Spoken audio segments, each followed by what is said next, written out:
¿Qué tal, muchachos? Buenas tardes.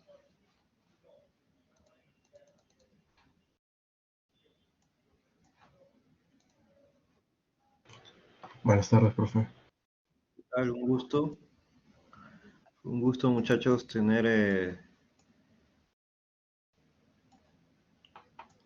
presentes en esta primera clase, dándoles la bienvenida.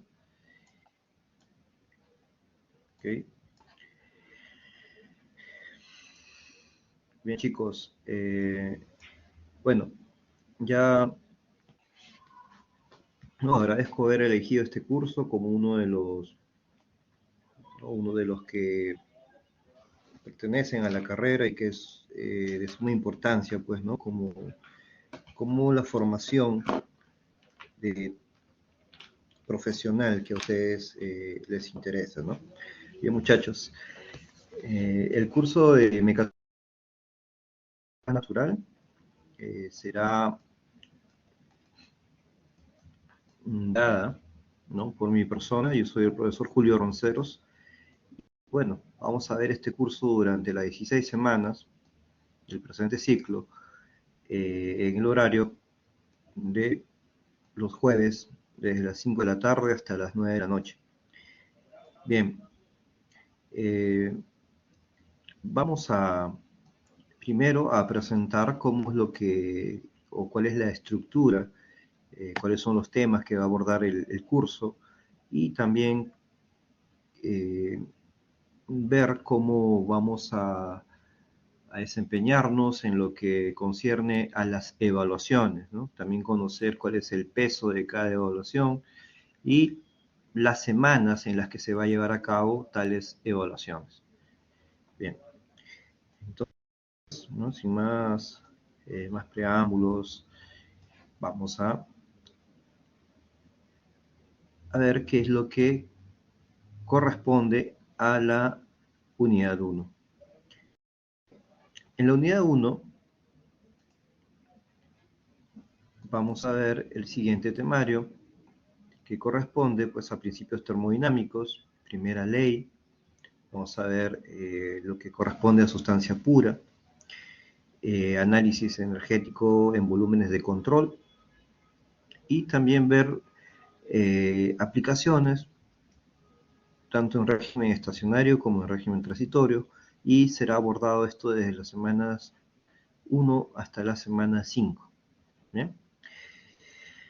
Bien, chicos, toda esa base termodinámica, ¿no? En resumen, la unidad 1 corresponde a tener una base termodinámica para poder afrontar ya a la unidad 2, en las cuales ya vamos a tener los ciclos, ¿no? Lo que nos interesa bastante, porque vamos a estudiar aquí ya lo que es en sí un ciclo un poco más sofisticado, ya un ciclo que reúne varios conceptos termodinámicos, varios tipos también de ciclos existentes, ¿no? Como hay ciclos de vapor y ciclos de gas, pues vamos a ver aquí ya ciclos derivados y también funcionando en forma conjunta, ¿no? Entonces aquí, por eso que se requiere toda esa base, y también estudiar los ciclos correspondientes para poder al final todos estos abordarlos en uno solo, que ya sería uno compuesto,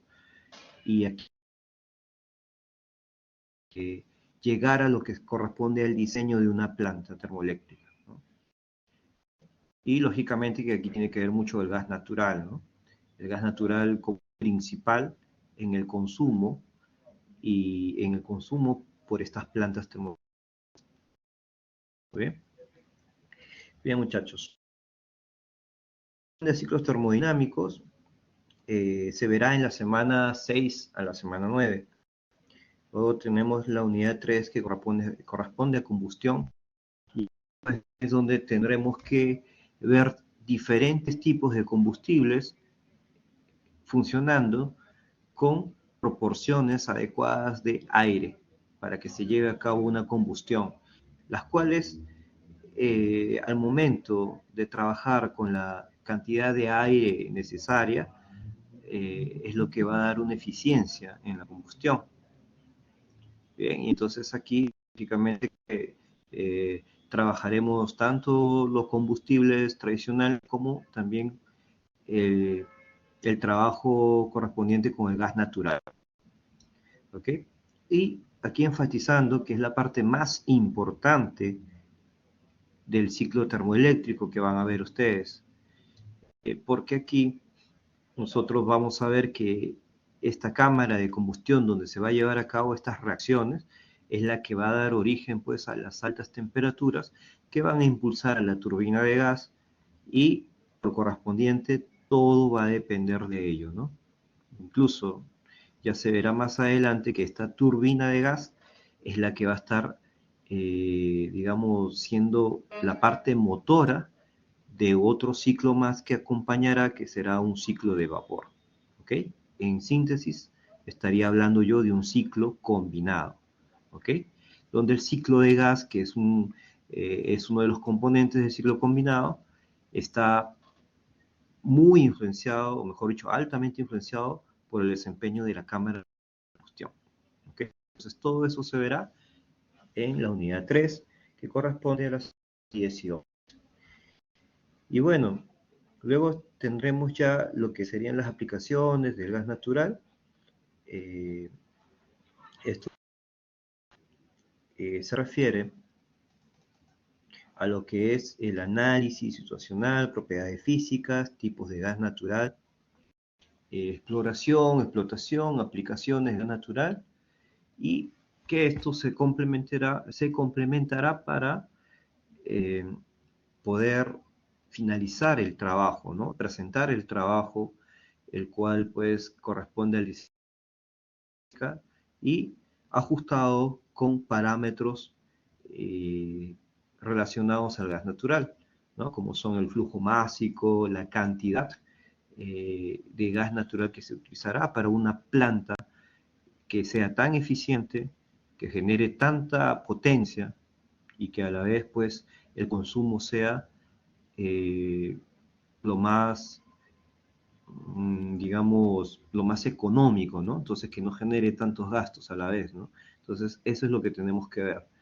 Bien, bueno muchachos, esta parte de la unidad 4 entonces es muy útil para poder entender incluso también la situación geográfica donde debería estar mi planta termoeléctrica, ¿no? Entonces, ver qué tan rápido o qué tan factible es el acceso de las redes de gas natural a mi planta termoeléctrica, ¿no? Entonces ahí ese análisis geográfico también es importante evaluarlo, pero eso ya en la parte de nuestro trabajo final, ¿ok?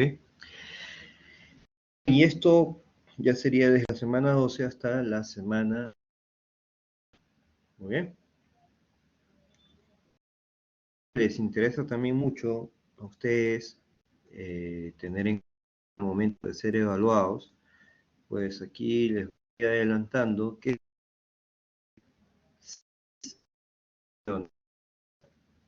¿okay? Donde tendremos prácticas, las prácticas ciclo, final de ciclo. ¿Okay? Bien, entonces estamos viendo aquí los pesos. ¿Ya? Entonces, laboratorios hacen 20% en total, aquí 30% de las PCs y 50% los trabajos. Eh, aquí podemos hacerlos en grupal, ¿ok? Y al igual que los trabajos, ¿bien? Entonces aquí se sobreentiende que las PC serían las individuales.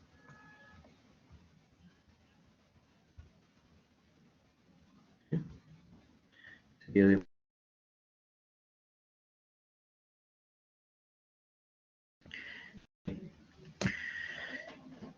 Ahora,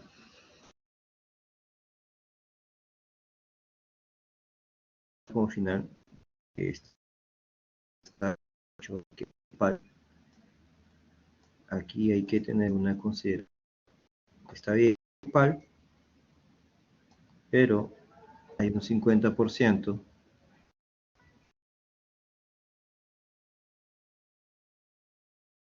de observación. Muchachos, ¿alguien más que se está escuchando bien? Por favor, me lo podrían decir, de repente vuelvo a repetir.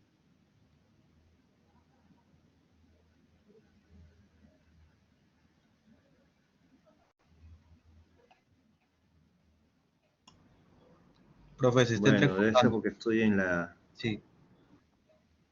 debe ser porque estoy en la universidad, ¿ya? Entonces el internet está lento aquí. Bien,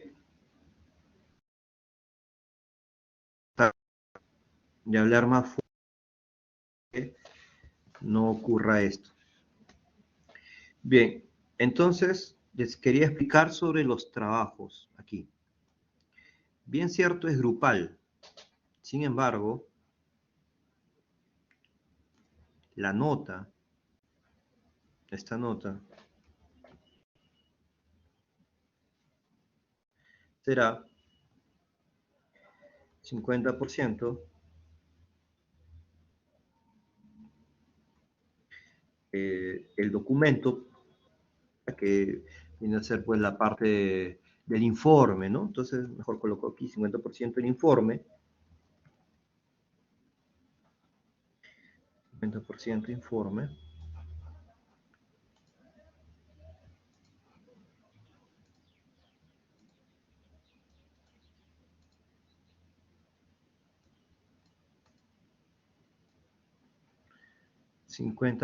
informe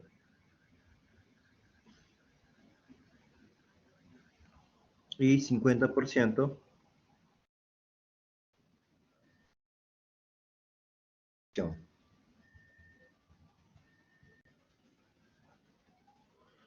¿ya? Esto es tanto para trabajo parcial como para trabajo final, ¿ya?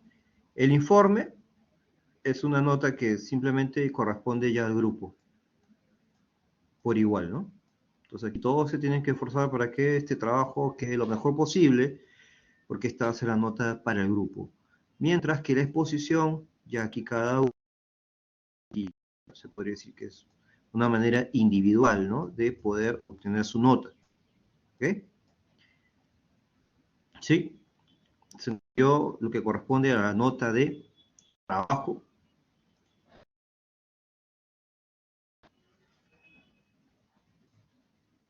Sí, profe. Quedó establecido, quedó claro, muchachos. Sí, muy bien. Ok. Bien. Entonces ahora vamos a adelantarnos en decir las fechas de las evaluaciones, ¿no? Entonces, si bien es cierto, estamos comenzando, pero ya es bueno tener en mente que las evaluaciones comenzarían en la semana 5 y la semana 6, ¿no? Las demás ya ustedes van a ir revisando cuando corresponde.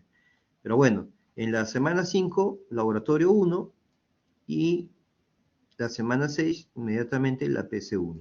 ¿Ok? Ya,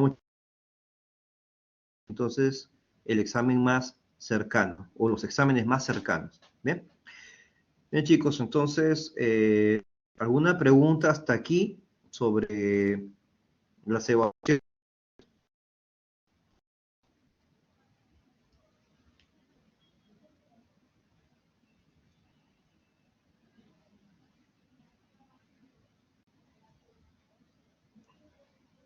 Quedó claro, ¿no?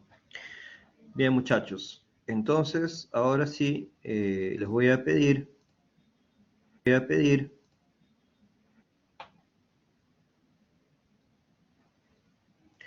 les voy a pedir que podamos elegir un delegado, ¿ya? Esto es algo obligatorio, ¿ok? Entonces, a ver, muchachos, ¿quién de ustedes de forma voluntaria quisiera ser el delegado o delegada del salón? ¿Ya? Podemos elegir o llevarlo a una elección también, si fuera el caso.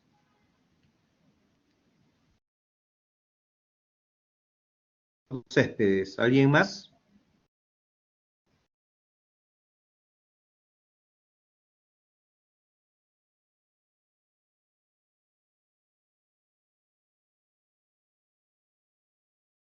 Si no hay más voluntarios, podemos dejarlo. A ver, muchachos, también depende mucho de, ¿no? De que si están de acuerdo.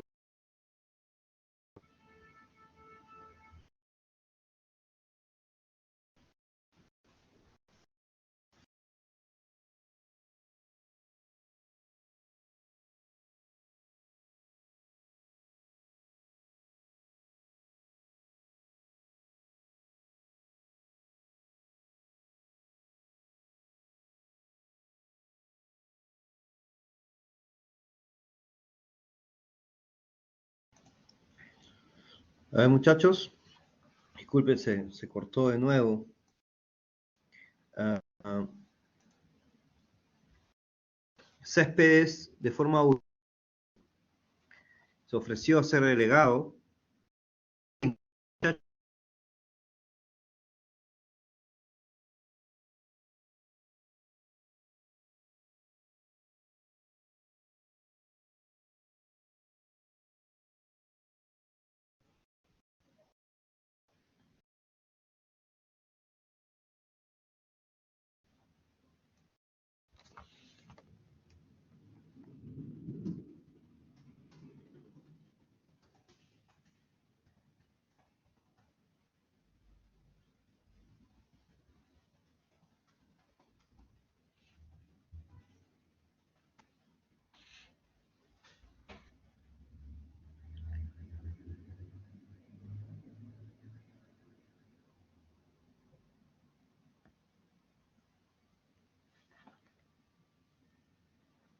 A ver, muchachos, ¿alguien más aparte de Céspedes?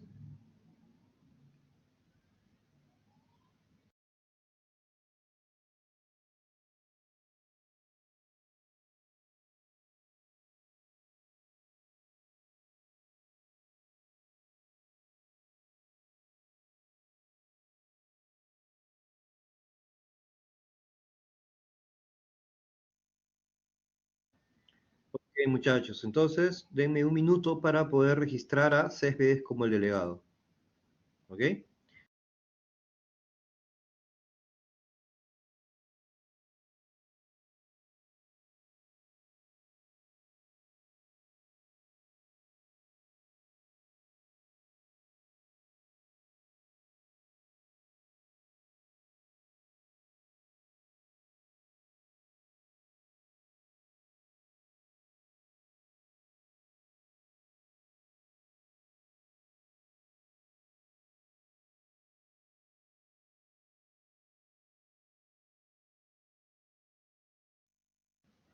Bien, chicos, ya entonces el alumno Céspedes será el delegado del salón, ya está registrado. Con él pueden ya armar los grupos. Bien, entonces son 27 alumnos en este salón, ¿ya? Y los grupos serían de 5, ¿ok? Los grupos son de 5 integrantes.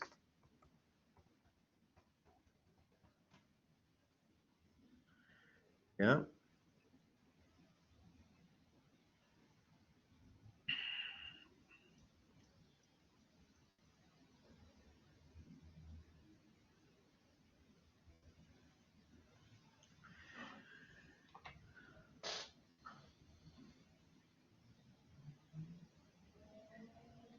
¿Ya? Y los que sobran, ya podemos ver al final cómo distribuirlos, ¿ok? Pero tendrán que ser de 5 por ahora, ¿ya? Son 27 alumnos, ya por ahí de repente los dos que sobran, porque serían grupos de 5, serían 25, ¿ya? Ahí serían 25, sobran dos, y entonces ahí vemos aquellos dos, si los pasamos pues a los grupos ya constituidos, ¿ok? Ya, eso lo vemos ya al final, cuando hay este tipo de, digamos, de divisiones inexactas, pues ya optamos al final por solucionarlo. ¿Bien? Bien, chicos. Ya, entonces ahí por favor ya vayan coordinando con su delegado. Bien, vayan creando su grupo. Mientras tanto, yo ya voy entonces presentando la primera clase.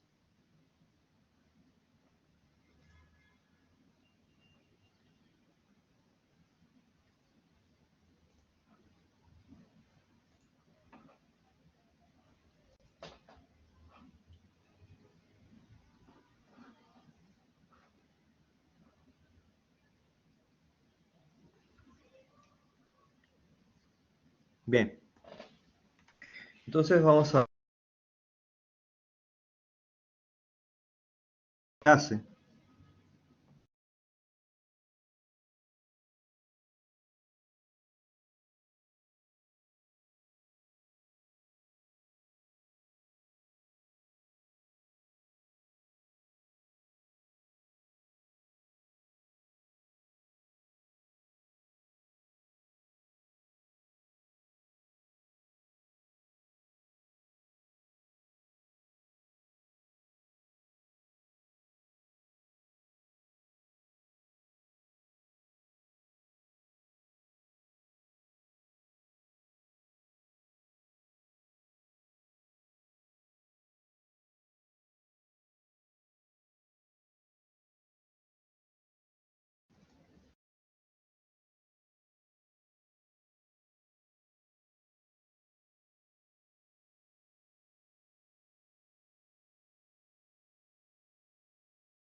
A ver, muchachos, ¿me escuchan?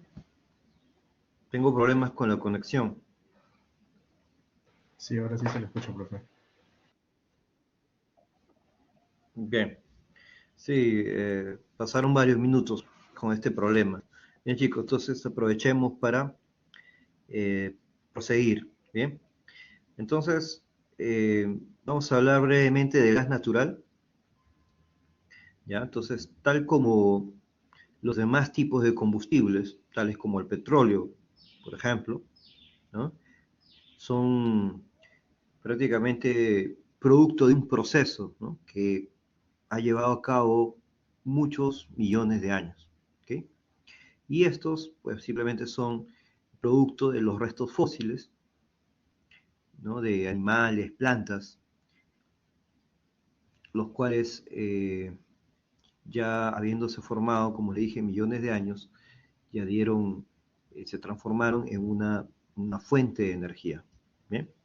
Entonces estos combustibles, eh, como el gas natural en este caso, fue formado de esa manera y también en conjunto con el petróleo lo vamos a estar siempre encontrando. ¿Okay?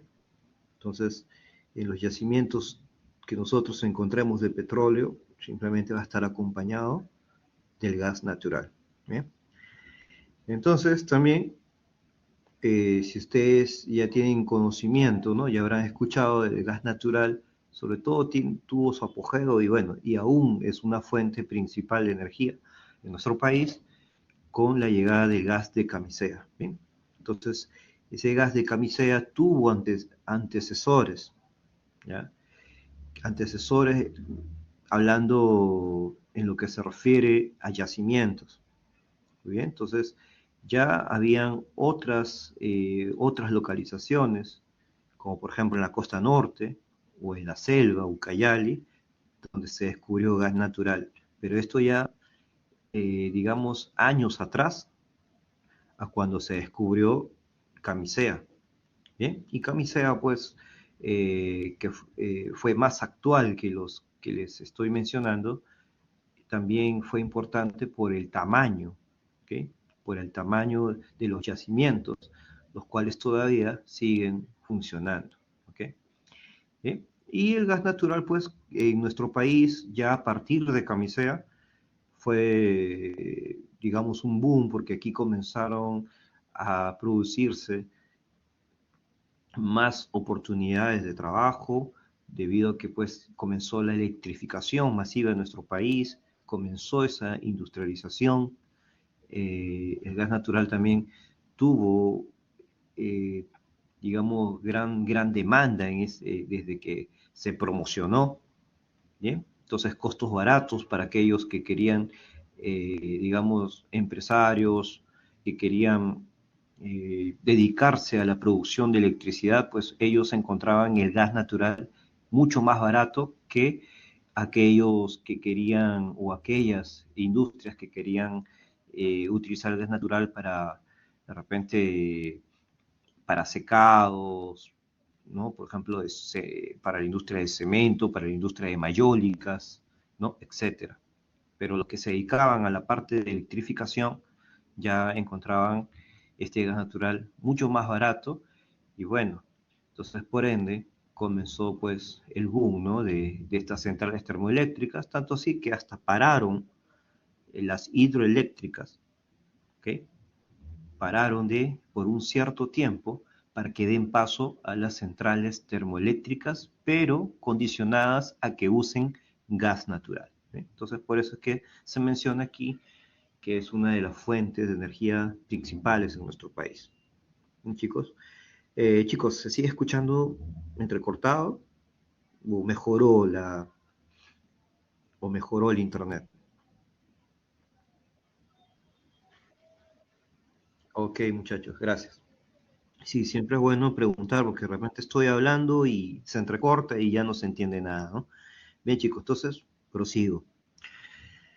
Bien, entonces, también se le debe el uso masivo de este gas natural no solamente por el costo, sino ya hablando respecto a sus propiedades, ¿no?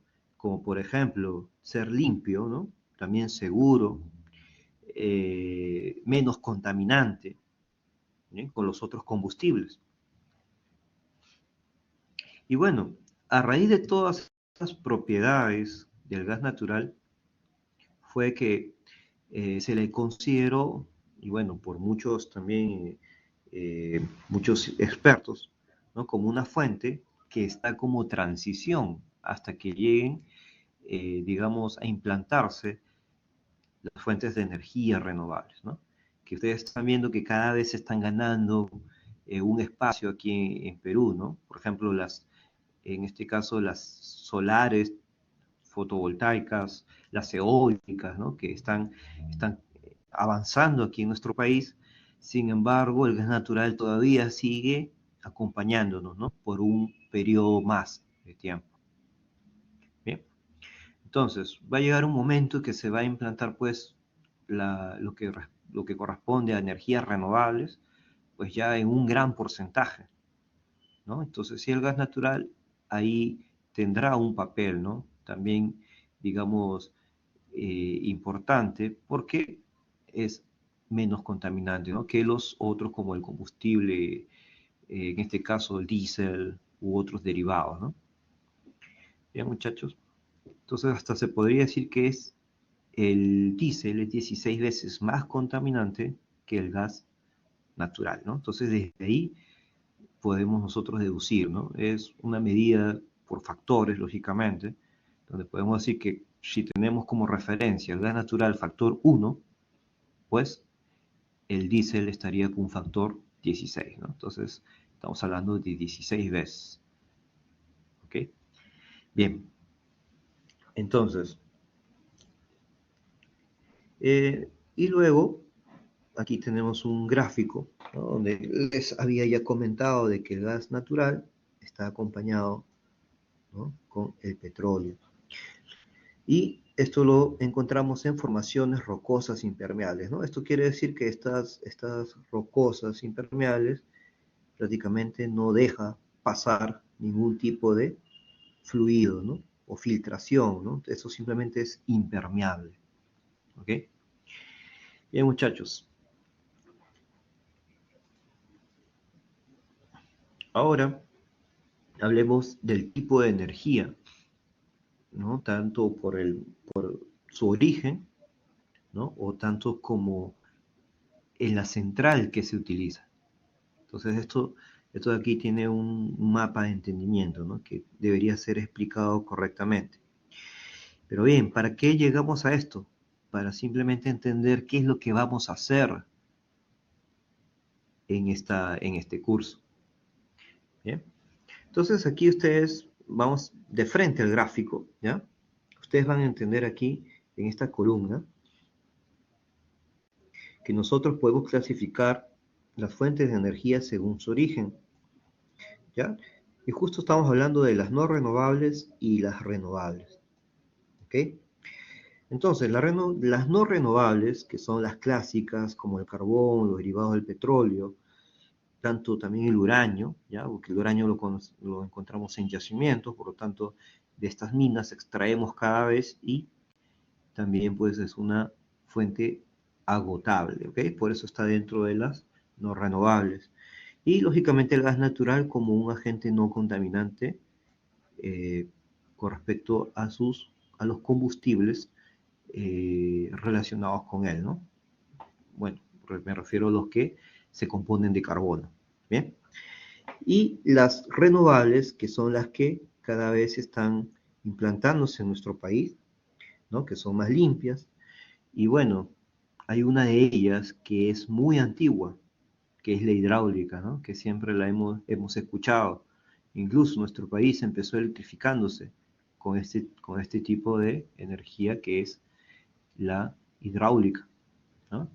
Ahí muchos habrán escuchado de las turbinas hidráulicas como la Francis, la Pelton, la Kaplan, ¿no? Y eso es gracias a ¿qué? A las caídas que tenemos de los ríos, pues que vienen de la sierra, ¿no? Y que vienen con esa fuerza, pues de la altitud de donde provienen y ahí tenemos pues represas grandes donde podemos tener grandes cantidades de masa de agua para poder aprovechar esa energía. Luego es un tipo de energía que es energía potencial que hace mover a esas turbinas hidráulicas, ¿no? Bueno, en fin, entonces la hidráulica es una fuente de energía renovable. Muy bien. Luego tenemos la solar. En la solar vale la pena después explicar que hay dos modos de captar la energía solar, ¿no? Que es fotovoltaica y la otra es a través de los, en este caso, sistemas de espejos, ¿ya? Que después ya lo voy a explicar. Muy bien. Y pues, en este caso la de biomasa, tenemos la mareomotriz y aquí lógicamente faltó colocar la eólica, ¿no? Que prácticamente es más importante, es una de las más importantes, ¿no? De las actuales que se están implantando en el país, ¿no? Porque tenemos solares y tenemos eólicas. Como nuevas, las dos son las que están ganando ahorita importancia. Bien, entonces esto de aquí no nos debe, no se nos debe olvidar, son simplemente unas clasificaciones no renovables y renovables. Y aquí ya viene algo un poquito ya más, un poquito más complejo, por decirlo así, porque hay tipos de centrales para poder aprovechar y convertir esa energía en energía eléctrica. Entonces hay varios modos de hacerlo, como puede ser a través de la fotovoltaica o a través de la hidráulica, de la eólica, mareomotriz, o a través de las convencionales solares térmicas, nucleares, geotérmicas, biomasa, etc. Bien, ¿en qué se diferencian estas tres que están aquí como columnas? Pues de la siguiente manera. Si yo voy a utilizar el sol, por ejemplo, tengo una tecnología que viene a ser la fotovoltaica, ¿no? Que cada vez nosotros vemos ahí paneles solares en nuestras casas, en la universidad mismo, o a veces en los postes, etcétera. Entonces, hacen un mecanismo, se podría decir simple, ¿no? Simple a comparación de las que voy a explicar luego, porque es un modo, pues, ¿no? Que trabaja con células fotovoltaicas, estos paneles, y a través de un fenómeno ya tanto, se podría decir, electrónico, podemos producir la energía eléctrica, ¿no? Entonces estas células fotovoltaicas hacen un fenómeno el cual transforman esas células pues en energía ya eléctrica. Bien, entonces es un modo más simple, ¿ya? Entonces también son menos eficientes. Sin embargo, bueno, cada vez se van mejorando y también el costo se va reduciendo y lo vemos más seguido en el día a día. Ahora, hablando de la otra columna, que ya corresponde a la hidráulica, por ejemplo, la hidráulica, eólica o mareomotriz, muchachos, esto de acá lo único que están haciendo es aprovechar los fluidos, ¿ya? Entonces ahí se dan cuenta, ya, este de aquí fue por los rayos del sol, muy bien, y a través de un proceso fotovoltaico. Aquí no, aquí aprovecha el fluido. Ya, muy bien, este aprovecha el fluido. Bien, pero ¿qué sucede? Es un fluido el cual directamente va a hacer de que se mueva una máquina. En este caso no se necesita de la combustión. ¿Vieron? Entonces esa es la diferencia. En cambio aquí se necesita tanto el fluido en esta parte como también acompañado de la combustión. ¿Ya? Para los que están aquí. ¿Ok? Pero eso lo vamos a explicar luego. Bien, entonces el fluido en este caso incide directamente en la máquina a mover. Que si es una hidráulica, ya les había explicado, ¿no? Tenemos las turbinas hidráulicas, que solamente aprovechan, ¿qué? El caudal, ¿ok? Y toda la gran cantidad de masa, bueno, que proviene de una cierta altura, donde se aprovecha esa energía potencial. Y hace mover a el propio fluido que cae, ¿no? Que cae a grandes caudales, pues hace mover a esa turbina, que puede ser una Pelton, una Francis, una Kaplan, ¿eh? Y de frente hace mover, ¿no? Al fluido, a la turbina, y de ahí eso está conectado a un generador y tenemos la electricidad. Bien, o sea, como que ahí aparentemente no hay complejidad, porque el fluido es el que entra directamente a funcionar con la máquina. Bien. En la eólica, también si se dan cuenta, en la eólica, en este caso el fluido sería el aire, y también incide directamente sobre las palas, ¿ya? De este tipo de turbina, que ustedes han visto que son postes de gran altitud, ¿no? Y mayormente tienen 3 palas, ¿no? Entonces ahí directamente incide el aire sobre ellos y ahí comienza también el movimiento y mediante un generador se produce pues esta energía eléctrica. ¿Bien? Entonces, todos esos esquemas de la mareomotriz también, ¿no? Es muy similar. Hacen este esquema, movimiento de fluido, hace mover a la máquina que es la turbina, y la turbina está acoplada a un generador y se produce la energía eléctrica. Se acabó esa secuencia. Y aquí ahora vamos a la otra que es más compleja, ¿no? Por así decirlo. A ver. Esta sí requiere de un fluido o hasta 2 fluidos y la combustión presente. A ver, ¿cómo es eso? Solares térmicas, me dice. ¿Cómo es la solar térmica? Ah, profe, pero ahí usted me dice que es solar, entonces aquí, ¿dónde aparece el fluido? Muy bien, muchachos. No sé si ustedes habrán visto, y bueno, sería bueno explicarlo de todas maneras aquí. Eh, Hay un espejo, vamos a suponer, hay un conjunto de espejos, pero voy a colocar aquí uno. ¿Ya? Voy a colocar aquí un espejo donde inciden los rayos del sol. ¿Ya? Acá está el sol. Estos rayos del sol van acá. Él rebota aquí. Y para eso hay un conjunto de espejos, pues hay bastantes. Hay por acá, o hasta a veces lo rodean a este poste. Vamos a suponer que están rodeando. Y entonces, todos ellos van y están posicionados de tal forma que los rayos del sol que ellos reciben van a ir acá a un punto. Bien, muchachos, este punto, donde inciden todos los rayos procedentes de los espejos, reciben tan alta temperatura que ahí es conveniente hacer trabajar a un fluido. ¿Cómo así?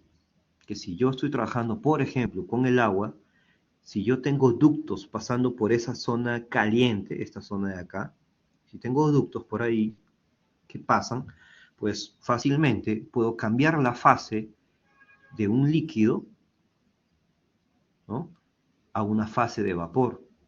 Y por lo tanto, ahí el líquido al hacer ese cambio de fase, pues va a hacer mover a una turbina.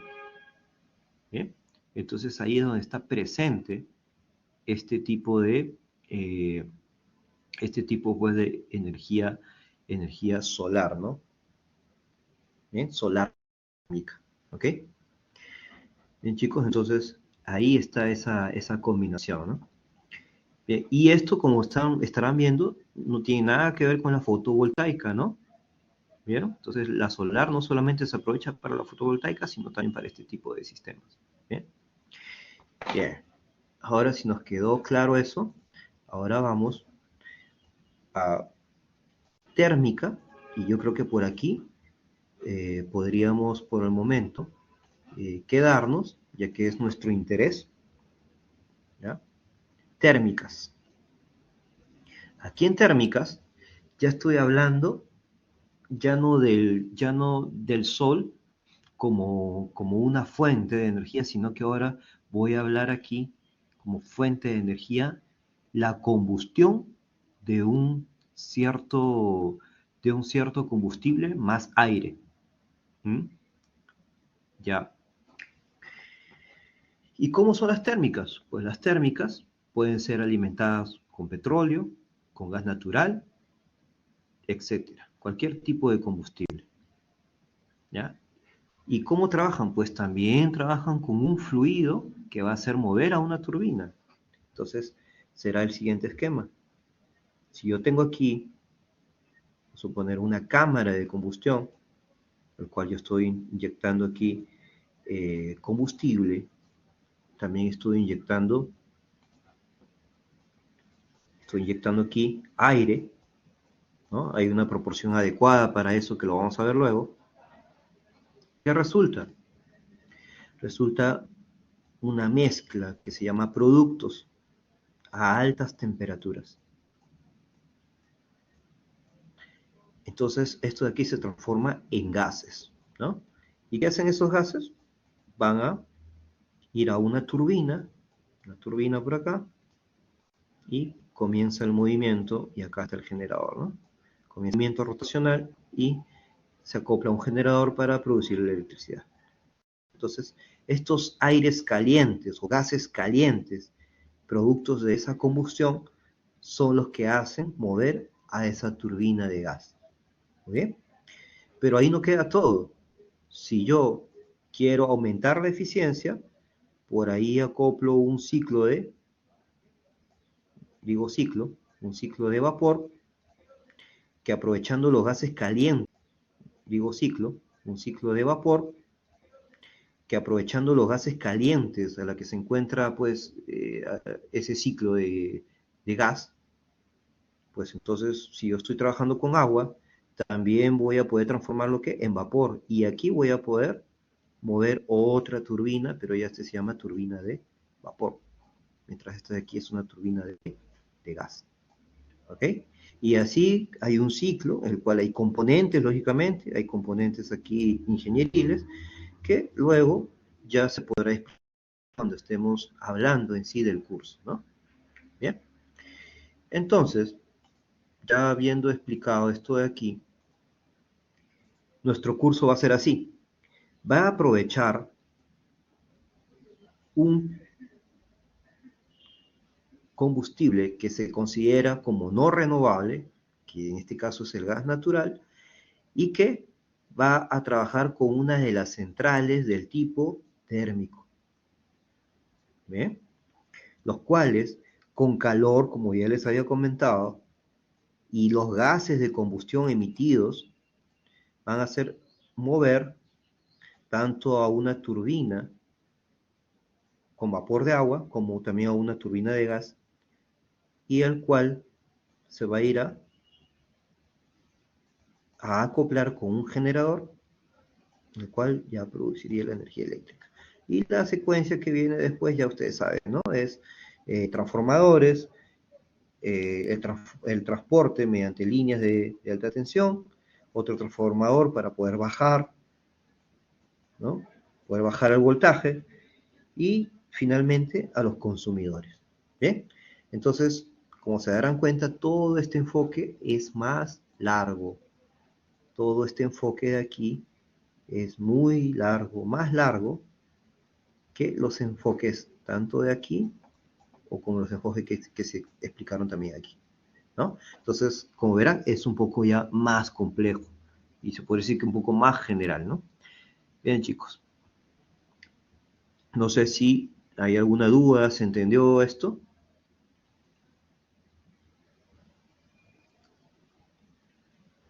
Sí, está claro, profesor. ¿Sí? ¿Se entendió, muchachos? Bien. Entonces, esto es a lo que nos vamos a dedicar durante este ciclo, ¿eh? Bien, chicos, gracias. Bien, si queremos hacer todo ese esquema explicado en la diapositiva anterior, tenemos que tener una buena base. En este caso, entender principios termodinámicos, los cuales no va a ser difícil, ¿no?, de asimilarlos y prácticamente también va a ser muy fácil luego recordarlos, ¿ya? ¿Ya? ¿Y por qué se hace este tipo de clase? Pues simplemente porque por más que se haya llevado el curso de termodinámica, ¿no? Algunos chicos ya habrán llevado este curso, pero igual por experiencia, ¿no? Yo he visto que por más que hayan llevado el curso, hay una cierta dificultad, ¿no? Muestran una cierta dificultad. Debe ser por la teoría, ¿no? La teoría aplicada por los docentes. De repente por ahí a veces no llega, ¿no?, a, a calar tanto, ¿no?, en el alumno que incluso hasta olvida rápido, ¿no? Bien, pero aquí vamos a hacer que la clase pues quede, ¿no? Lo que se quiere aquí es que esta clase quede retenida, ¿no? Que la recuerden bien y que sea una buena base para tanto para el curso como también para el día a día, para cuando estén también trabajando, ¿no? Una buena formación, ¿ok? Ya, muchachos. Entonces, vamos a hablar así nomás de frente, ya mirando aquí el concepto de sistema, ¿no? Y hablar ya de termodinámica, no, no sería tanto, ¿no? Ya todos sabemos lo que es por definición la termodinámica, muy bien. Y lógicamente que la vemos, ¿no?, en su aplicación, la vemos en la refrigeración y algunas propiedades de la materia también, ¿no? Transformaciones, ¿no?, aspectos de energía, la vemos involucrada en la termodinámica, ¿ok? ¿No? Con la transferencia también de calor y demás fenómenos físicos, ¿ok? Pero bueno, nos vamos de frente aquí a lo que es un sistema para poder tener, digamos ya, grabado, ¿no?, nuestra mente, qué es lo que es un sistema, ¿no? Entonces, así, de manera general, podemos decir que es un espacio, el cual yo lo puedo encerrar, y esto se le llama una frontera. Y lo que queda fuera sería el alrededor. Pero bien, esto aparentemente fácil, didáctico, no queda ahí. Se quiere entender esto porque la frontera cambia. Puede ser fija, puede ser móvil, puede ser imaginaria, puede ser real. Entonces es muy importante definir luego qué tipo de frontera estoy abordando. ¿Bien? Y aquí, alrededor, ¿qué tiene que ver alrededor? Pues es muy importante, porque en este caso lo que yo tengo dentro del sistema va a interactuar siempre con el alrededor y viceversa, el sistema y el alrededor. ¿Y quién va a estar monitoreando todo aquello? Es la frontera. Ahí es donde se va a ver qué tanto de energía, qué tanto de masa interactuó entre ambos. ¿Mm? Entonces, para eso es imprescindible fijar una frontera, ¿no? O en este caso, pues, esa línea imaginaria que ustedes están viendo ahí. ¿Ok? Entonces, para comenzar, tenemos que saber qué es un sistema y por qué se está encerrando, que hay un alrededor también ahí presente. ¿Bien? Ya, muchachos. Entonces, ahí, eh, ahí no hay mucha, ¿no?, mucha complicación. Ahora vamos a hablar de sistemas cerrados y abiertos, y aquí tiene que ver mucho con qué, con las fronteras. Esto trata de las fronteras. Bien. Entonces, vamos a encontrar un sistema cerrado, vamos a encontrar un sistema abierto siempre en los aspectos ingenieriles o dispositivos ingenieriles, y en algunas oportunidades vamos a encontrar el sistema cerrado y vamos a encontrar también el sistema abierto a la vez. Pero esto lo vamos a abordar ya en ciclos. ¿Bien? Pero para eso tenemos que entender cada uno por separado. ¿Bien? Entonces, cerrado, pues su mismo esquema lo indica, ¿no? Acá tengo, por ejemplo, un cilindro émbolo pistón, donde aquí vamos a denotar esto.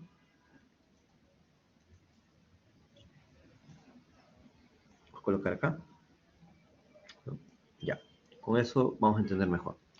Bien, chicos, aquí la definición de un sistema cerrado es cuando la masa permanece fija, nada más. No hay otra definición de sistema cerrado. No tiene la masa por dónde escapar. Sin embargo, a pesar de que la masa está prisionera, ¿no?, en este sistema, sí el sistema puede ser atravesado por otras formas de energía. En este caso, por ejemplo, el calor. ¿Ok? Como por ejemplo en el dibujo se ve que inicialmente tenemos a esta altura, ¿no?, esta pared, o este techo, o esta tapa, y la masa, lógicamente, es 5 kilogramos, y tenemos un volumen de 1 metro cúbico. Pero luego le agregamos calor, que es la única forma de energizar, en este caso, las paredes. Hacemos un cambio de fase, el cual este líquido contenido, ya sea líquido, ya sea algún tipo de gas, pues comienza a expandirse. Y cuando comienza esto, comienza a aumentar el volumen, lógicamente, ¿no? Y llega hasta acá, como verán. Bien. Entonces, ¿qué ocurrió? Pues el sistema sigue siendo cerrado, pero hay unas características, que en el estado inicial había un volumen menor y en el estado final hubo un desplazamiento producto de esa expansión que hizo el fluido por el calor. Muy bien. Bien, muchachos, y aquí las fronteras que estamos viendo, las fronteras son reales. ¿Por qué? Porque las fronteras están bien definidas por las paredes. ¿Ok? Son fronteras reales. O al menos en este tiempo cero, aparte de reales, o al menos en este tiempo cero, aparte de reales, se le podría decir que eran fronteras reales y a la vez fijas. ¿Ve? Por aquí, estas de aquí, cuando ya hubo un desplazamiento, estas fronteras, que también se le llaman reales, están delimitadas por paredes fijas. Por lo tanto, esas son también fronteras reales fijas. Sin embargo, esta frontera de aquí, que está pegada, ¿no?, a ese émbolo, también está delimitada por una pared. Entonces también se podría decir que es una frontera real. Pero por tener esa fase, cuando el fluido comience a ganar volumen, entonces será móvil. ¿Eh? Listo. ¿Eh? Entonces ahí yo creo que no hay ninguna complicación, ¿no? Ahí están las fronteras reales, tanto fijas como móviles. Bien, ahora veamos otro tipo de sistema, que en este caso sería el abierto, o también se le llama el volumen, más conocido como volumen de control. Entonces, aquí sí las fronteras pueden ser atravesadas por un tipo de masa, o por, en este caso, por un flujo de masa. Estos de aquí se encuentran presentes en la mayoría de dispositivos ingenieriles, como por ejemplo las bombas, ¿no?, turbinas, ya sea de gas o de vapor, por ejemplo como los en este caso toberas, ¿no? Otros dispositivos por ingeniería, podría ser el compresor, etcétera. Vemos que tiene una entrada y tiene una salida y está funcionando de manera continua. Entonces, esos son los dispositivos que se consideran que existen en su mayoría en el día a día, ¿no? Entonces, ¿y cómo se analizan? Estos se analizan como sistemas abiertos o mediante un volumen de control. Bien, si tomamos como ejemplo un dispositivo ingenieril, vamos a escoger en este caso a la tobera. ¿Qué sucede con esta tobera? Yo para hacer el análisis hago un corte aquí imaginario y hago un corte imaginario aquí también a la salida. Entonces aquí estoy creando una frontera, pero es una frontera imaginaria. Aquí también es una frontera imaginaria. Bien. Y aquellas fronteras que están cerca siempre a una pared, pues son fronteras reales. Y en este caso, fijas. Bien. Entonces, siempre que nosotros tengamos una frontera imaginaria, es porque estamos tratando con un flujo másico. ¿Ok? Entonces, eso se denomina sistema abierto. Bien, entonces, ahí está la diferencia entre ambos sistemas. Muchachos, ¿se entendió esta parte?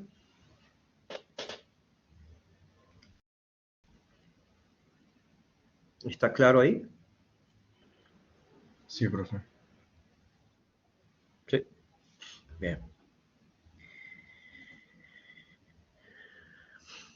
Ahora, vayamos a un tipo de propiedades o tipos de propiedades de la materia. Es muy importante entender esto porque lo vamos a ver en las tablas termodinámicas y vamos a ver el por qué aparecen esas propiedades de una manera expresada en tales unidades, como por ejemplo, divididas por kilogramos. ¿Por qué las vamos a encontrar así? ¿Cuál es el tema? ¿Cuál es el fondo? ¿No? ¿Por qué todas nuestras tablas termodinámicas aparecen con propiedades que están divididas por la masa? Entonces, son de gran utilidad. Bien, pero para eso hay que entender sus antecesores, porque esas propiedades que aparecen en las termodinámicas son producto de estas dos. Bien, primero hay que entender la extensiva. Propiedad extensiva. Me dice que ella depende del tamaño o extensión del sistema y su valor es la suma de todas las partes. Bien, aquí podemos citar, por ejemplo, el volumen, la masa total, el volumen total, la energía total, cantidad de movimiento total. Bien, ¿qué sucede aquí, chicos? ¿Por qué? Porque si tú divides, ¿no? Vamos a poner,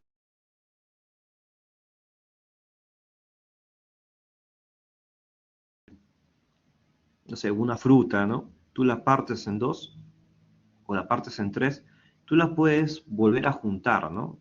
O sea, literalmente, ¿no? Las puedes juntar. Y están sumando el mismo volumen original. Y también estarían sumando la misma masa total. ¿Ok? Entonces, todo lo que tenga que ver con el masa o volumen se le llama propiedad extensiva, así como también a la energía. Pero ahora veamos de qué trata la intensiva. La intensiva ya no depende de la masa, no depende del volumen. Entonces, y ejemplo claro, tenemos la temperatura, tenemos presión, tenemos la densidad, tenemos la velocidad.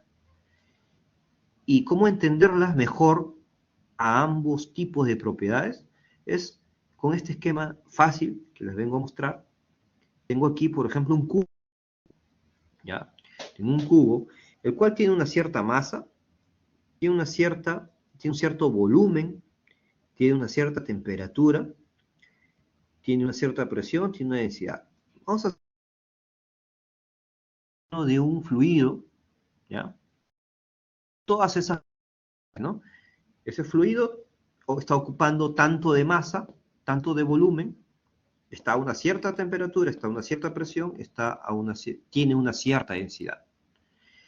Pero bien, yo mediante un mecanismo, ¿no? Ese cubo está cerrado, ¿no? Está bien cerrado, está muy hermético. Entonces, yo mediante un mecanismo interno hago que exista una membrana muy delgada, y que justo pase por la mitad. ¿Ya? Entonces, ¿qué sucede? Si yo hago que exactamente pase por la mitad de ese cubo, esa membrana, voy a dividir al fluido, vamos a suponer que el fluido sea un tipo de aire, o un tipo de gas. Entonces voy a tener en esta parte la mitad de masa y también en esta parte la mitad de masa. Si lo dividí exactamente en dos partes, también obtendré la mitad de volumen, también obtendré la mitad de volumen. Pero temperatura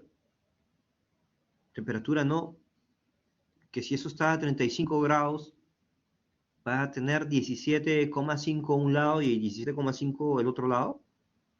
Eso va a ser imposible. Por lo tanto, la temperatura permanece. La presión también permanece. Y la densidad de ese fluido también va a permanecer. No va a cambiar la densidad. ¿Ok? Por lo tanto, si estas aquí no dependen de la masa, simplemente se le llama intensivas. Y las otras que sumadas me dan el total, como por ejemplo, mitad de masa más mitad de masa me va a dar la masa total, mitad de volumen más mitad de volumen me da el volumen total, pues estas son las extensivas. Muy bien. ¿Alguna duda aquí, muchachos? ¿Se entendió bien por qué se diferencia una de otra?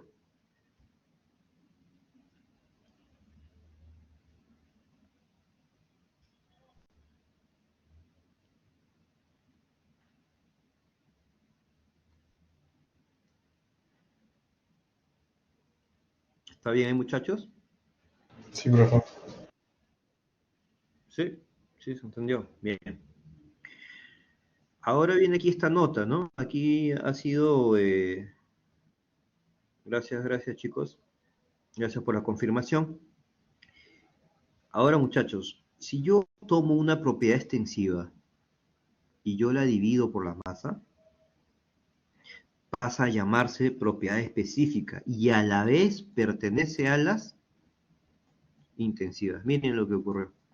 O sea que, en otras palabras, yo puedo pasar de una propiedad extensiva a una propiedad intensiva solamente dividiéndola por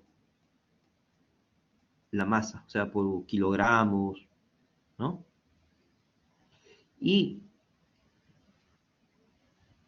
tiene un nombre particular o recibe un nombre particular que en este caso ya sería específica.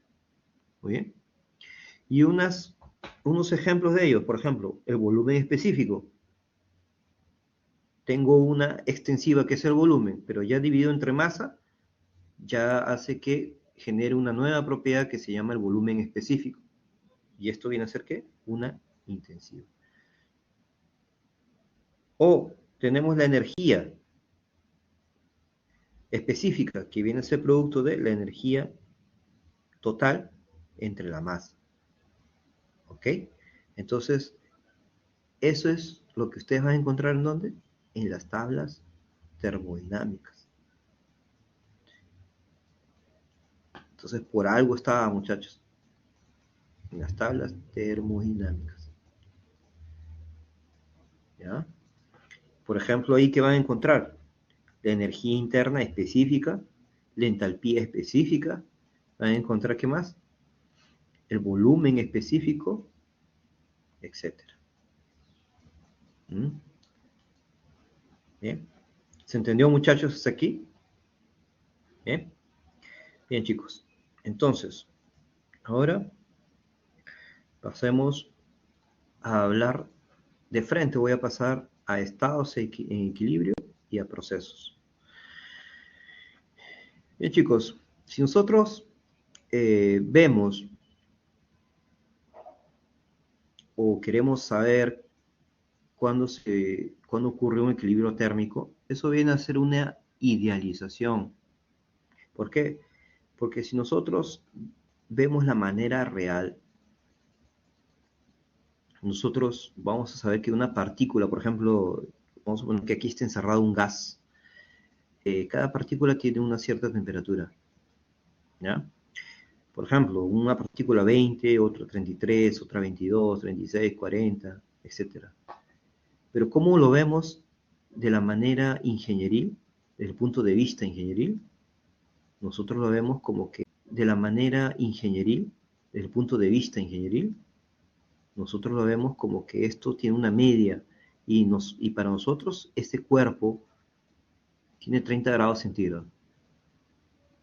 O lo que está dentro de ese volumen, vamos a suponer que ese gas se encuentra a 30 grados centígrados.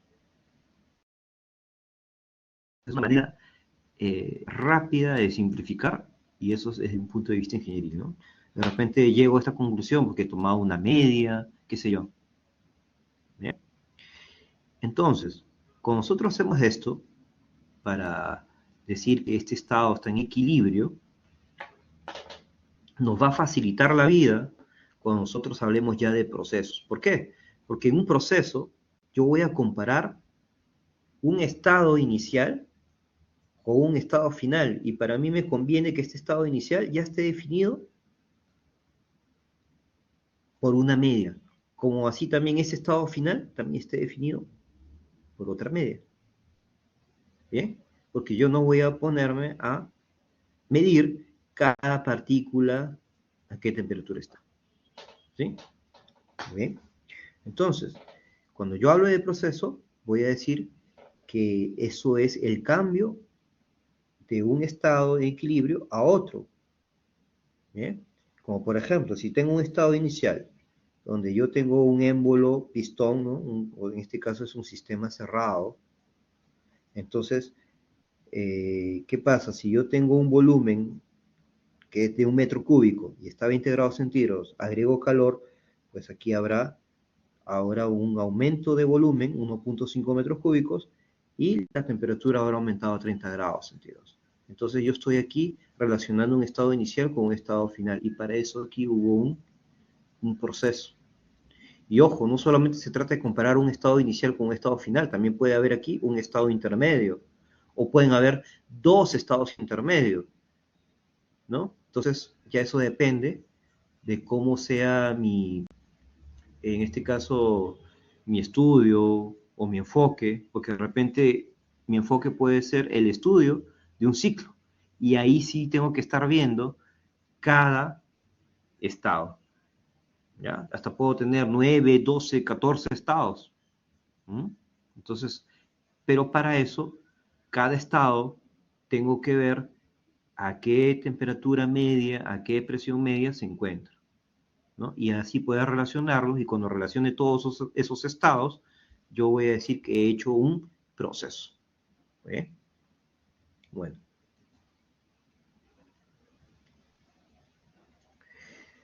Hablemos de flujo estacionario.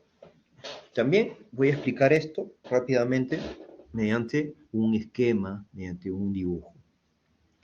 Ustedes están viendo que este bloque se está alimentando de un flujo másico y de otro flujo másico, ¿no? Tiene dos entradas, el cual me da un flujo másico resultante, ¿no? Entonces aquí yo puedo decir que el flujo másico 1 más flujo másico 2, ¿no? Es igual a un flujo másico 3.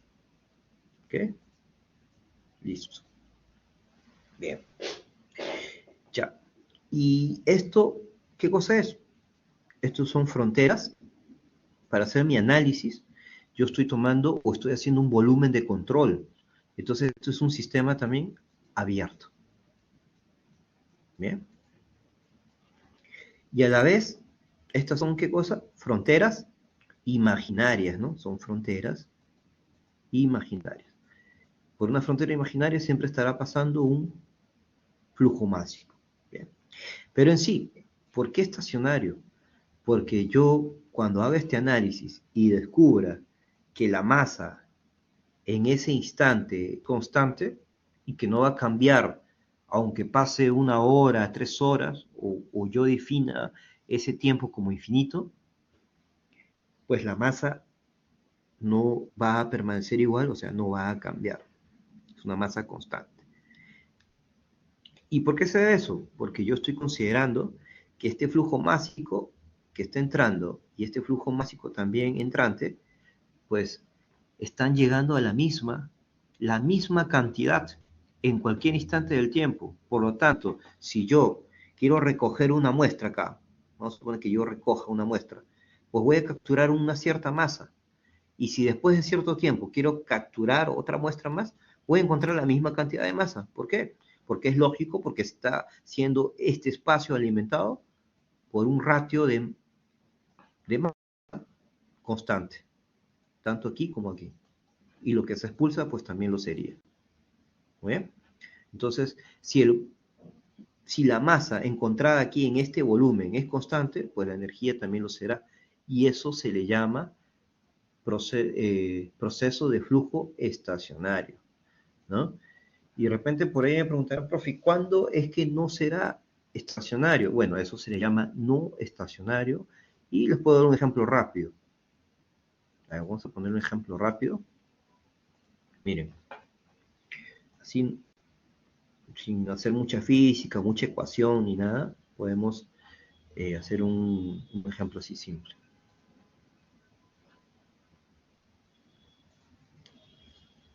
A ver.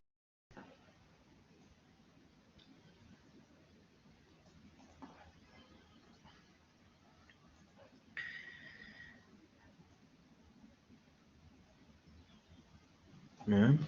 Y por acá,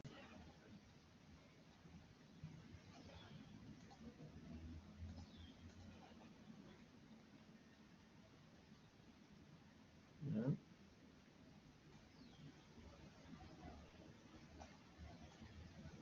Ya. Bien, muchachos. Mientras yo aquí comparo un estado inicial y luego me fijo a través del tiempo en un estado final, estoy encontrando una masa constante. En cambio aquí, voy a suponer que tengo un neumático, tengo un estado inicial y tengo un estado final. Un neumático, ¿no? En donde, vamos a suponer que tú no te das cuenta, el neumático está pues, ¿no? En este caso está al máximo, el llenado de aire. Sin embargo, al otro día tú encuentras pues que está prácticamente, ¿no? Está desinflada la llanta. Entonces aquí había una masa.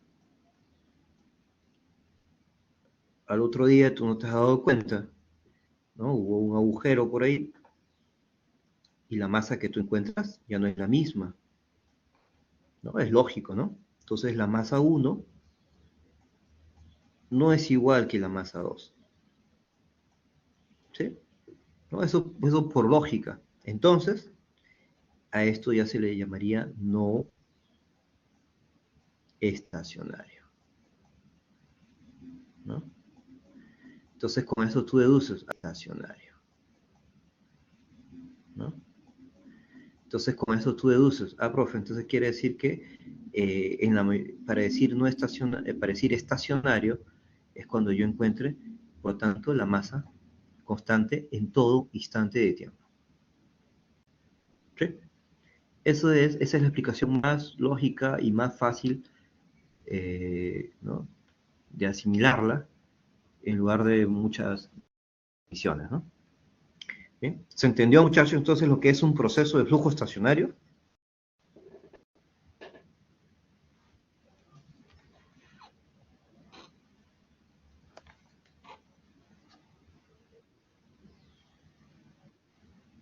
¿Se entendió, no, muchachos? Bien. Bien, chicos. Entonces, bien. Estacionario, no olviden, masa permanece constante. No estacionario, como el ejemplo de acá, la masa varía, tanto así que la masa 1 no sería igual a la masa 2, ¿no? Así de simple, ya resumiendo. ¿Ok? Bien, ahora pasemos ya, bueno, aquí hay un ejemplo, el cual lo voy a dejar como una tarea. Ya es simple, solamente es para recordar algunas propiedades. Recuerda que aquí vamos a aplicar fuerzas, ¿no? Análisis de fuerzas, pero simple, no es nada de complicado, ¿no? Por ahí el peso entraría como una de las fuerzas. Bueno, ahí ustedes averigüen esa parte. Y lo que más interesa aquí es que ustedes puedan diferenciar entre, eh, por ejemplo, unidades de medida, como en este caso la presión, ¿ya? Entonces, por ahí Pascal, o ahí van a tener también bar, ¿ya? Traten de no confundirse ahí, no se puede sumar presión, perdón, Pascal más bar.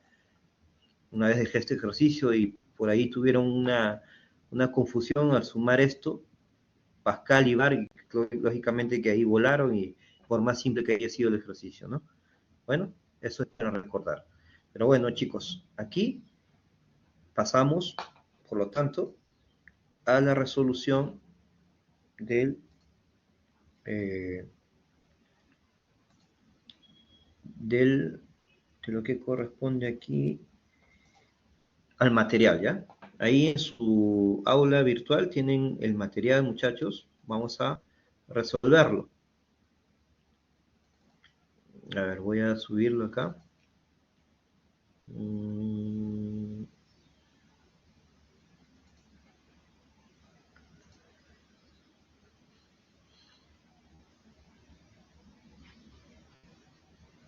A ver, un poquito que demorando.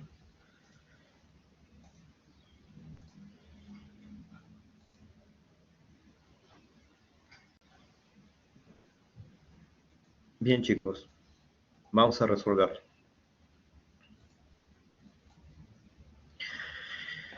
Vamos aquí. Pregunta 1. ¿El gas natural es una fuente de energía? Ya nosotros sabemos qué cosa es, ¿no? No renovable. Ahí no le vamos a dar mucha vuelta, ya lo hemos visto. ¿No es energía renovable?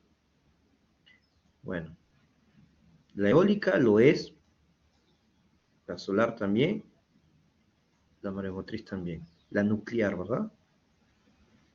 La nuclear, esto sí sería la respuesta. No es energía renovable. ¿Ya?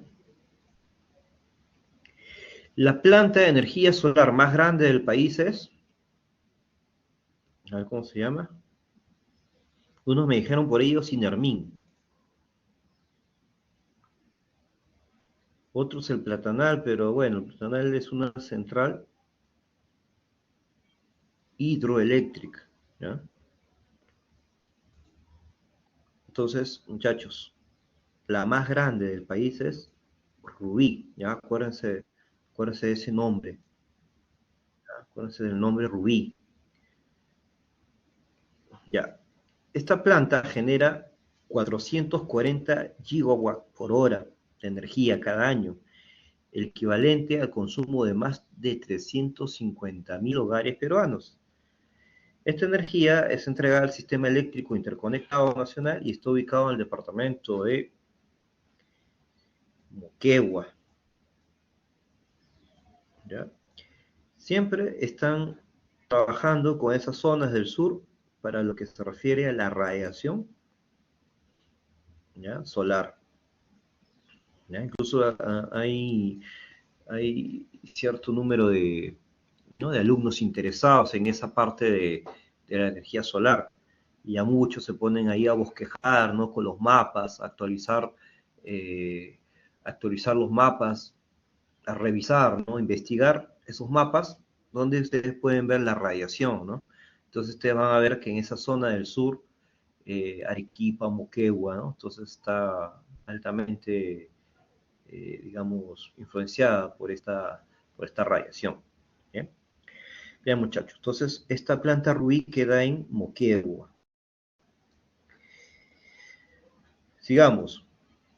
con 600 gigawatt hora al año, equivalente al consumo anual de aproximadamente 480.000 hogares peruanos, la central eólica más importante del país es, y está ubicada en, bien muchachos, esta planta eólica se llama Guaira 1, y está ubicada en Nazca, en Marcona. Ajá, bien. Se estima, ¿no?, crear otras derivadas de esta Guaira, ¿no? Guaira 1, habrán otras Guairas, me imagino, pero todavía eso está en proceso. Sin embargo, Guaira 1 no es la única central que existe de este tipo, ¿no?, de eólica. Ya se han abierto como 5 más, ¿ya? Sino que están en otros departamentos. ¿Okay?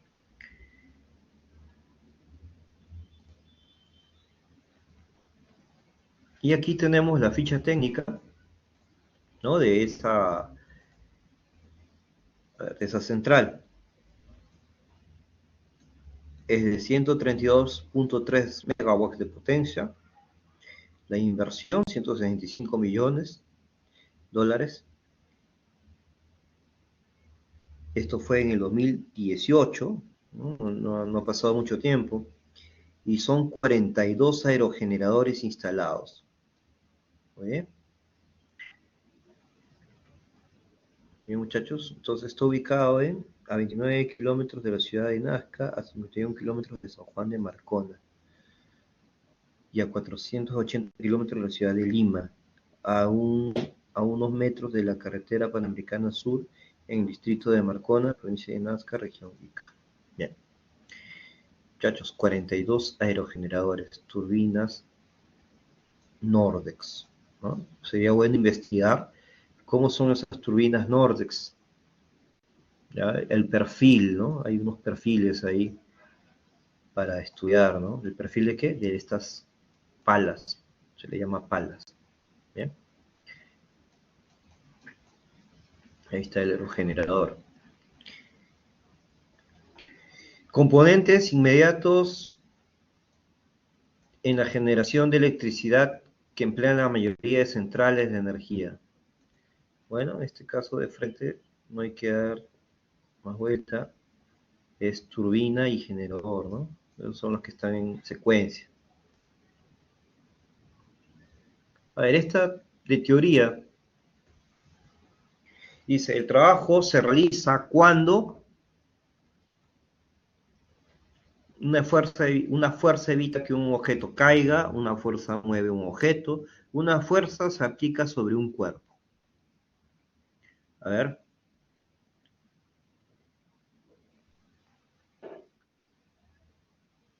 La B.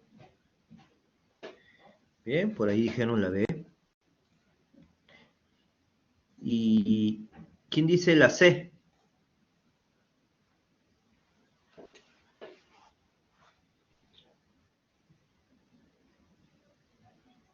¿Quién más? A ver, ¿y quién dice entre la B y la C? ¿Cuál es? ¿Cuál es la correcta? La B. Muy bien. Cierto, es la B. ¿Ya? ¿Y por qué la C, una fuerza se aplica sobre un cuerpo? Podría ser, pero hay algo muy sencillo de entender.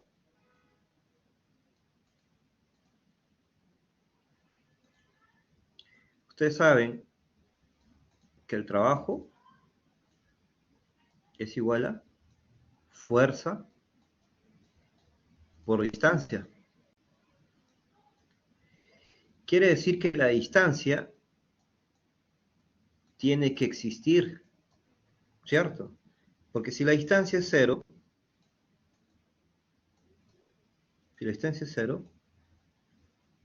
lo reemplazo aquí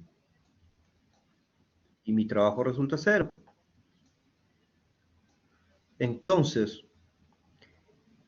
eso es producto de que una fuerza mueve este objeto una cierta distancia, ¿no? Una cierta distancia, y aquí está el trabajo. Bien. Pero ¿qué pasa si yo tengo el objeto al cual le aplico una fuerza y no la hago mover, pues simplemente no he hecho trabajo. O esta masa debe ser tan grande, que esta fuerza es minúscula y no logra mover el objeto. ¿Ok? Entonces no basta simplemente aplicar una fuerza sobre el objeto para producir trabajo, porque tiene que haber un desplazamiento lógico, ¿no? Por eso es que muchos fallan y dicen que es la C, ¿no? Pero no basta aplicar la fuerza, sino también mover el objeto. ¿Eh? Por eso la respuesta correcta es la B. Bien.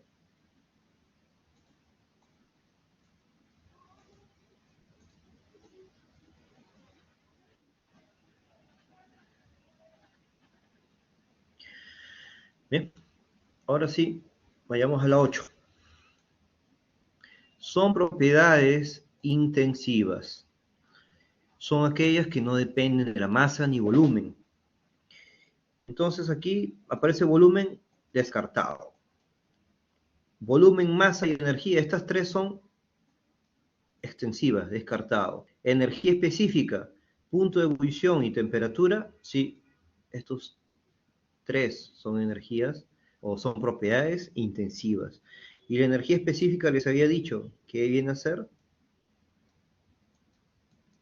la energía, que es una extensiva, entre la masa, y eso ya la convierte en una propiedad intensiva, ¿no? De la específica, que se le llama de forma, ¿no?, más correcta, o simplemente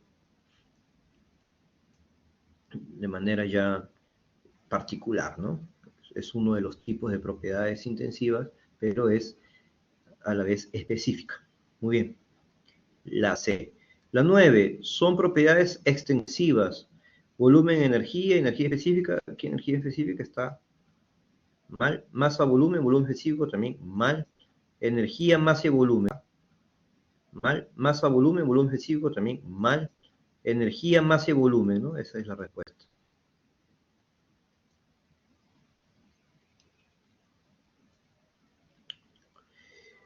No es un ejemplo de sistema abierto. Bueno, la turbina de gas tiene una entrada, una salida, bomba de agua también, condensador también. El tanque de gas presurizado. Recuerda que el tanque de gas presurizado no tiene una alimentación, no tiene una entrada ni una salida funcionando, ¿no? Incluso hay una válvula acá, una válvula, por lo tanto esto está a alta presión, ¿no? Por eso tanque presurizado. Entonces es un sistema cerrado y no es un ejemplo de sistema abierto. Sigamos. Se tiene un sistema de 3 metros cúbicos de aire a 28 grados y un bar, con una masa de 3 kilogramos. Determina el sistema los valores de 3 propiedades intensivas y 2 propiedades extensivas. Bien, este también es relativamente fácil. Vamos a colocar aquí en una columna, vamos a colocar las extensivas y por aquí las intensivas.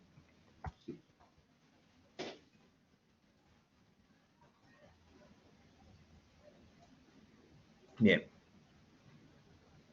Aquí las extensivas, 3 metros cúbicos. Volumen, masa, 3 kilogramos. Intensivas, no dependen de la masa ni el volumen, en este caso la temperatura, 28 grados centígrados. La presión, 1 bar. ¿Ya? Pero aquí, leyendo bien, me dice 3 propiedades intensivas, voy 2. Entonces, yo puedo aquí obtener el volumen específico, que viene a ser volumen entre la masa. Volumen, ya lo tengo, 3 metros cúbicos y la masa 3 kilogramos. Al final el volumen específico es 1 metro cúbico por kilogramo. Bien, entonces aquí está 1, 2 y el volumen específico 3. ¿Bien? ¿Todo claro hasta ahí?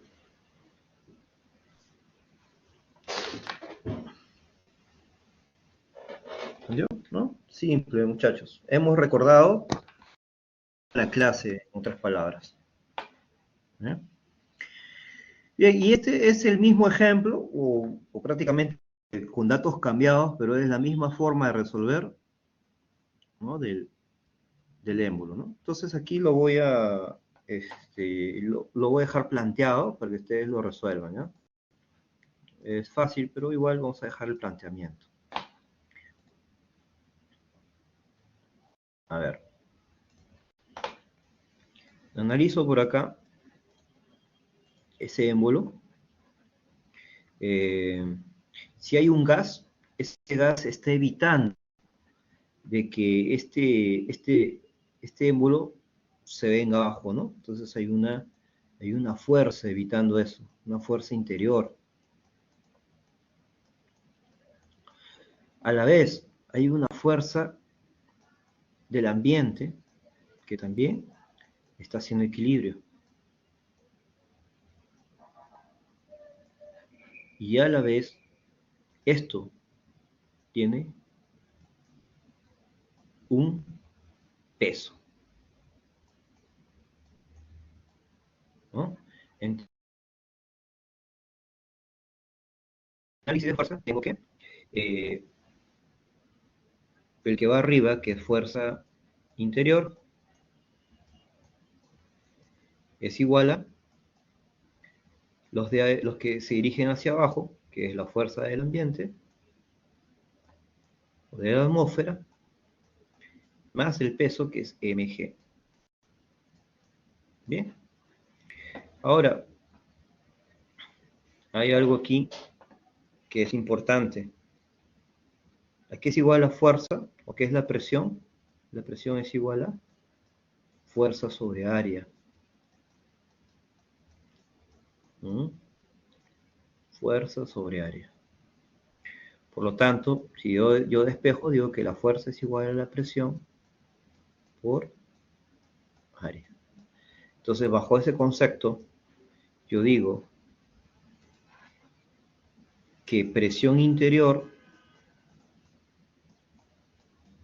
que actúa sobre esa área del émbolo es igual a la fuerza de ambiente, que también sería esa presión del ambiente, o la presión de la atmósfera, multiplicada por el área que es donde está interactuando, más mg. ¿Sí? Nada más es eso, muchachos. Ahora aquí hay un dato importante. El área que está aquí es igual al área que está acá arriba. Por lo tanto, yo digo que esta área es correcto decir que es la misma. ¿Ok? Muy bien. Y chicos, solamente a reemplazar y tener cuidado con las presiones. Aquí estas presiones hay que uniformizarlas, ¿no? ¿Sí? Muy bien. Ya. Eso ya queda como tarea. Bien. ¿Hasta ahí todo claro, chicos?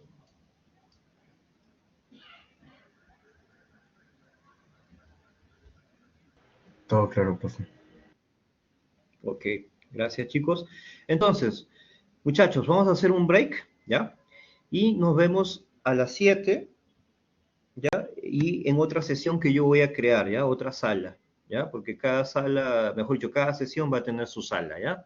Entonces, bajo sesión 1.2, ahí los voy a encontrar a las 7 y por ahora, tómense un break, vayan a tomar un café y entonces nos estamos encontrando en breve, ¿sí? Ok, muchachos, gracias, hasta más tarde.